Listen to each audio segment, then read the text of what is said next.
देख सकते हैं क्वेश्चन है p power 300 plus p power 200 equals to 150 then p equals to question mark, यानी p की वैल्यू क्या होगी हमें फाइंड आउट करना है। तो ऐसे क्वेश्चंस को हम लोग इस तरह से सॉल्व कर सकते हैं। देख सकते हैं हमें क्वेश्चन दे रखा है p power 300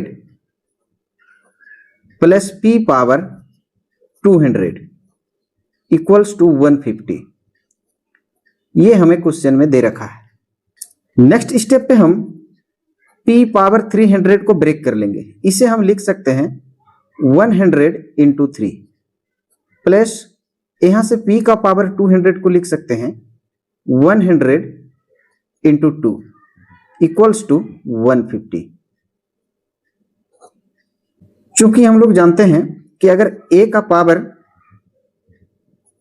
m into n हो तो इसे हम लोग a का power m whole power n या तो a का पावर ये n इसका होल पावर m के फॉर्म में लिख सकते हैं। इसी रूल को फ्लो करते हुए हम लोग यहां से आगे बढ़ सकते हैं। नेक्स्ट स्टेप पे हम ये p लिखेंगे 100 पावर में, लेके इसका होल पावर में हम ये 3 लेंगे प्लस फिर ये p का पावर 100 उसका होल पावर में ये 2 लेंगे इक्वल्स टू 150। नेक्स्ट स्टेप पे चूंकि हम लोग कुछ मान लेंगे, जैसे कि माना p पावर 100 इक्वल्स टू हम t मान लेते हैं।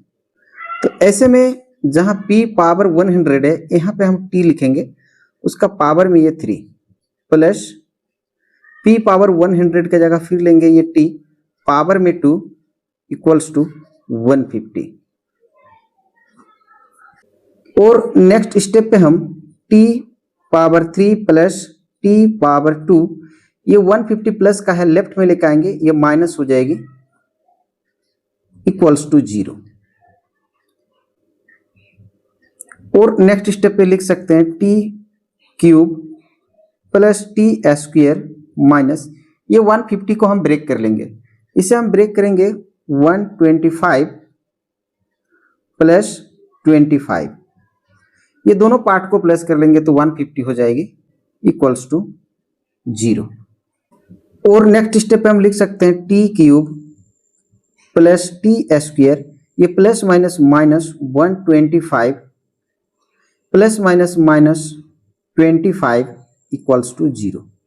नेक्स्ट स्टेप फिर लिख सकते हैं t cube plus t square minus 125 को हम पावर 5 का पावर 3 के फॉर्म में लिख सकते हैं, माइनस 25 को हम 5 का स्क्वायर कर सकते हैं। 5 का पावर 3 125, 5 का स्क्वायर 25 इक्वल्स टू 0। और नेक्स्ट स्टेप पे फिर हम लिख सकते हैं, यहाँ से रीअरेंज कर लेंगे t क्यूब, ये 5 का क्यूब है तो इसके सामने लिख लेंगे, पास पास में मैं लिख लूंगा प्लस यहाँ से t माइनस 5 का स्क्वायर इक्वल्स टू 0। क्यूब वाले को एक जोड़ा और स्क्वायर वाले को एक जोड़ा हम बना लेंगे।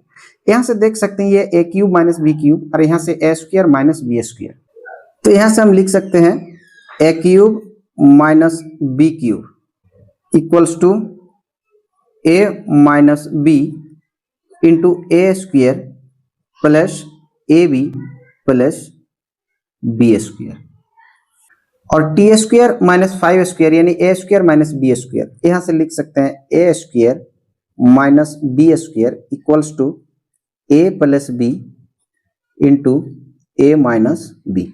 जहां से हम a इक्वल्स टू ले सकते हैं, a के लिए मान सकते हैं t को और b के लिए हम मान सकते हैं ये 5 को, a t और b 5। अब इन दोनों वैल्यू को लेकर के हम इस फॉर्मूला पे पुट कर लेंगे। तो नेक्स्ट स्टेप पे हम लिख सकते हैं, देख सकते हैं t क्यूब माइनस 5 क्यूब यानी a cube minus b cube, formula a minus B into a square plus A B plus B square, a minus b t minus 5 into a square plus A b यानी t square plus ए b यानी 5t plus B square यानी 5 का square, यहां से लेंगे plus फिर देख सकते हैं A square minus B square, T square minus 5 square यानी A square minus B square, A plus B into A minus B. तो यहाँ से हम कह सकते हैं टी प्लस 5 यानी a plus B into A minus b यानी t minus 5 equals to 0। Next step पे देख सकते हैं इस पार्ट से और इस पार्ट से, दोनों पार्ट से टी माइनस 5 यानी टी माइनस का 5 हम कॉमन लेंगे, यहाँ से कॉमन हो जाएगी तो यहाँ से लिख सकते हैं टी का स्क्वायर प्लस 5t प्लस 5 का स्क्वायर 25। टी माइनस 5 कॉमन हो गई तो यहाँ से हम लिख सकते हैं plus t plus 5 equals to 0। फिर नेक्स्ट स्टेप पे हम लिख सकते हैं यहाँ से टी माइनस 5 इंटू यहाँ से लिख सकते हैं टी स्क्वायर, ये 5t और 1t मिलके यहाँ से हम लिख सकते हैं 6t, 25 प्लस का और 5 प्लस का तो यहाँ से प्लस कर लेंगे 30 इक्वल्स टू 0। नेक्स्ट स्टेप पे फिर हम लिख सकते हैं यहाँ से दोनों पार्ट के लिए अलग अलग हम 0 लेंगे, यहाँ से हम लिख सकते हैं टी माइनस 5 इक्वल्स टू ये 0 एक बार लेंगे, और इस पार्ट के लिए फिर लिख सकते हैं यहाँ से हम t square plus 6t plus 30 equals to 0। Next step पे फिर हम लिख सकते हैं यहाँ से t माइनस 5 इक्वल्स टू 0 और t इक्वल्स टू ये माइनस 5 को राइट साइड ले जाएंगे तो 5 हो जाएगी, यानी हम कह सकते हैं यहाँ से कि t1 इक्वल्स टू 5। क्योंकि देख सकते हैं क्वेश्चन में t का मैक्सिमम पावर 3 है और t का मैक्सिमम पावर 3 होने के कारण इसके जो मूल यानी रूट्स होंगे वो 3 रूट्स होंगे। 3 रूट्स में पहला रूट्स आप देख सकते हैं, ये मेरा पहला रूट्स है। अब हम इस इक्वेशन से यानी दिया गया समीकरण से 2 रूट और निकाल लेंगे, तो ये पहला रूट है और यहाँ से 2 रूट निकालेंगे। नेक्स्ट स्टेप पे ये समीकरण को हम लिख लेंगे इक्वेशन को, इक्वेशन है t square plus 6t plus 30 equals to 0। देख सकते हैं कि ये क्वाड्रिक यानी द्विघात समीकरण है जो कि A X square plus B X plus C equals to 0 के फॉर्म में है। तो यहाँ से हम ए फाइंड आउट कर लेंगे, ए इक्वल्स टू यहाँ से 1 हो जाएगी, बी फाइंड आउट कर लेंगे, बी के लिए 6 हो जाएगी, और फिर सी फाइंड आउट करेंगे, सी के लिए 30 हो जाएगी। तो नेक्स्ट स्टेप पे हम डी निकाल लेंगे, डी इक्वल्स टू फॉर्मूला होती है बी स्क्वायर माइनस 4ac। यहाँ से देख सकते हैं बी हमारे लिए 6 है तो यहाँ से हम लगाएंगे 6 का स्क्वायर माइनस 4 इंटू ए के लिए है 1 और सी के लिए हमारे पास है 30 तो यहाँ से हम लेंगे 30। नेक्स्ट स्टेप में 6 का स्क्वायर 36 माइनस 4 1 जब 4 4 को 30 से मल्टीप्लाई करेंगे तो हो जाएगी 120। 120 से अगर हम 36 माइनस कर ले तो यहाँ से निकल के आएगी 4 और यहाँ से निकल के आएगी 8। क्योंकि 120 36 से बड़ी है तो इसलिए हम यहाँ से माइनस लेंगे, तो यहाँ से हो जाएगी -84। तो देख सकते हैं डी का जो वैल्यू होगा वो -84।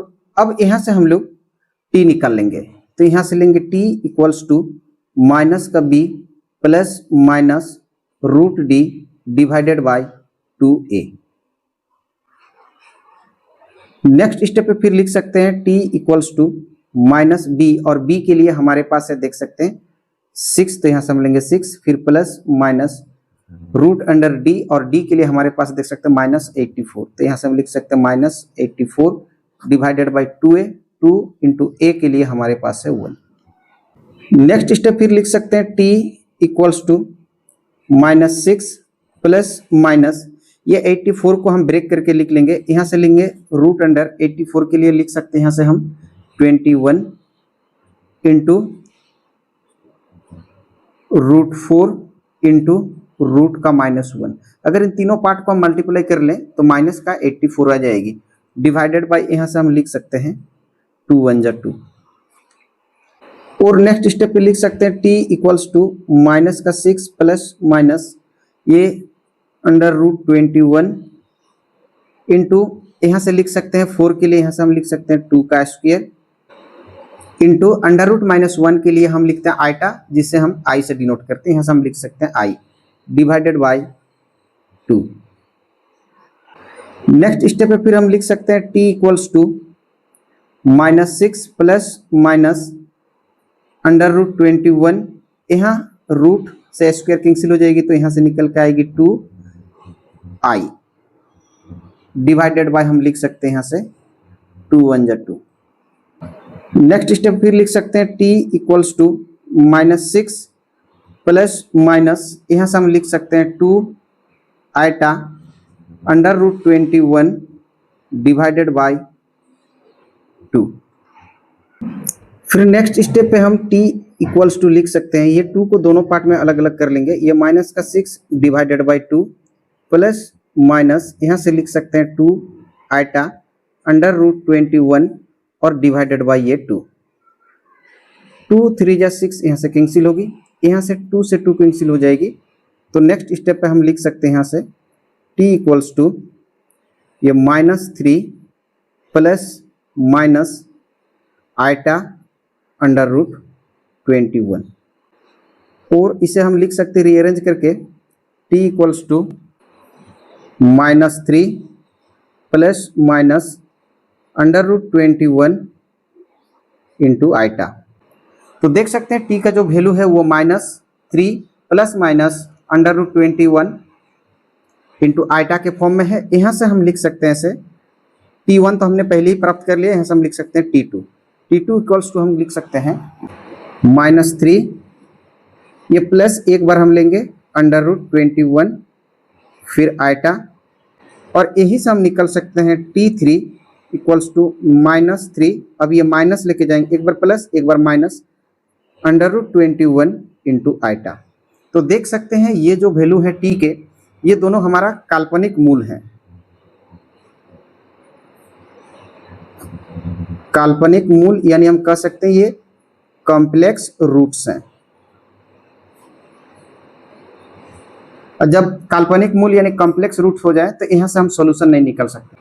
तो आइए हम t2 और t3 को छोड़कर t1 की ओर जाते हैं। देख सकते हैं t1 के लिए जो हमारे पास वैल्यू है वो 5 है। तो t1 इक्वल्स टू हमारे पास है 5 जो कि एक वास्तविक मूल है, एक वास्तविक मूल यानी हम कह सकते हैं ये रियल रूट है। चूंकि हम लोग जानते हैं कि हमने p power 100 equals to t जो है ये हमने माना था। तो नेक्स्ट स्टेप पे हम p का पावर 100 इक्वल्स टू t और t के लिए देख सकते हैं हमारे पास है 5 और नेक्स्ट स्टेप पे हम दोनों के पावर को 1/100 से मल्टीप्लाई करेंगे। तो यहाँ से देख सकते हैं p का पावर 100 है तो इसके पावर को हम मल्टीप्लाई कर लेंगे 1/100 से इक्वल्स टू यहाँ देख सकते हैं 5 का पावर कुछ नहीं तो 1 है, इसके पावर को भी हम मल्टीप्लाई करेंगे 1/100 से। और नेक्स्ट स्टेप पे हम लिख सकते हैं p power 100 into 1/100 equals to यहाँ से लिख सकते हैं p का पावर 1 के साथ 1/100 को मल्टीप्लाई कर लेंगे। तो यहाँ से हम लिख सकते हैं 1 इंटू 1/100, यहाँ से 100 से 100 कैंसिल हो जाएगी। तो नेक्स्ट स्टेप पे हम लिख सकते हैं p इक्वल्स टू p का पावर 1 यानी p इक्वल्स टू यहाँ से हम लिख सकते हैं 5 का पावर 1 1 जो 1/100। तो देख सकते हैं p का जो वैल्यू है वो 5 का पावर 1/100 है। अब इस वैल्यू को हम लोग क्वेश्चन पर रखकर एक बार वेरीफाई यानी चेक कर लेंगे कि वाकई हमने जो p के लिए आंसर प्राप्त किया है ये हमारा राइट आंसर है या रॉन्ग आंसर है। तो आइए इसे हम लोग क्वेश्चन पर रखकर एक बार वेरीफाई कर लेंगे। यहाँ से हम कर सकते हैं चेक p के लिए जो हमारे पास वैल्यू है 5 का पावर 1/100। अब इसी वैल्यू को हम क्वेश्चन पर रखकर वेरीफाई कर लेंगे। क्वेश्चन है हमारे पास p का पावर 300 प्लस p का पावर 200 इक्वल्स टू हमें दिया गया है 150। नेक्स्ट स्टेप पे फिर हम लिख सकते हैं ये p के लिए हमारे पास है 5 का पावर 1/100, इसका होल पावर हो जाएगी 300 प्लस फिर p के लिए लिख सकते हैं 5 का पावर 1/100, इसका होल पावर है 200 इक्वल्स टू हमें दिया गया है 150। नेक्स्ट स्टेप फिर हम लिख सकते हैं, चूंकि हम लोग जानते हैं कि अगर a का पावर m हो और उसका होल पावर n हो तो इसे हम लोग a का पावर m इंटू n के फॉर्म में लिख सकते हैं। इसी रूल को यूज करके हम यहाँ से आगे बढ़ेंगे। यहाँ से देख सकते हैं 5 है और 5 1/100 इंटू 300, तो यहाँ से हम कर सकते हैं 1/100 इंटू 300 प्लस यहाँ से भी लिख सकते हैं ये 5 का पावर 1/100 के साथ मल्टीप्लाई कर लेंगे ये 200 को, और इक्वल्स टू हमें दिया गया है 150। नेक्स्ट स्टेप पे फिर यहाँ से देख सकते हैं 1 से हम 3 टाइम्स पे ये कैंसिल हो जाएगी, 100 से ये 2 टाइम्स में ये कैंसिल हो जाएगी। तो यहाँ से हम लिख सकते हैं 5 का पावर 3 प्लस यहाँ से 5 का पावर 2 इक्वल्स टू हमें दिया गया है 150। नेक्स्ट स्टेप पे 5 का पावर 3 यानी यहाँ से हम लिख सकते हैं 125, 5 का पावर 2 यहाँ से लिख सकते हैं 25 इक्वल्स टू 125। और नेक्स्ट स्टेप पे 125 प्लस 25 को प्लस कर लेंगे तो निकल के आएगी 150।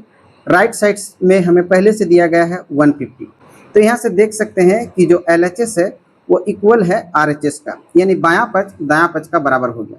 और दोनों और बराबर होने का मतलब हम कह सकते हैं कि हमने जो P के लिए वैल्यू प्राप्त किया था 5 का पावर 1/100, ये हमारा करेक्ट आंसर है।